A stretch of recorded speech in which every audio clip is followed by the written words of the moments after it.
So the Okay. union with Christ is actually the foundational point of everything in salvation. Wow. Yeah. We are unified to Christ and bound to Christ and put in our union with Christ through the Spirit, through the work of the Spirit. So the triune God working again perfectly in that situation.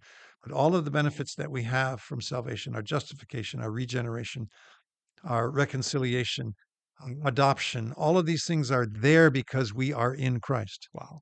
And so this is a legal thing. It is a spiritual union, a legal union, a mystical union, but it is a true union. Hmm. We can actually say to people, Christ, the Spirit of God, God the Father, they all dwell within us. Yeah. Yeah. And Jesus points that out in the upper room discourse in John 14 to 17. And the benefits of salvation all come from that.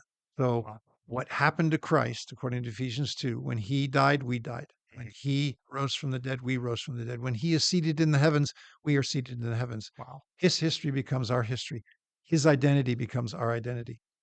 And for everything going on in the world where everyone's trying to find an identity in which they Sure. can say, that's me, we as Christians can and should say, I'm a Christian. Most important thing in my life. I'm a Christian. I'm in union with Christ. He means everything to me. He is my life, as Paul says in Philippians 1:21. Wow. Yeah, it's amazing how our salvation is so tied up in that. And it makes it all the more personal too. We are, Yep. salvation is not just checking off a box on a survey or something like that, but you are united to the Son of God, and that changes everything. Yeah. It makes sin very, very specifically a traitorous act. Sure. Right. So we Yeah. are actually denying our union with Christ and actually saying, I want to go live in the flesh. I want to go do what the flesh says. You're bound to him. You are tied to the Spirit of God. Yep. Paul ties it with sexual immorality in 1 Corinthians 6, but it's more than that.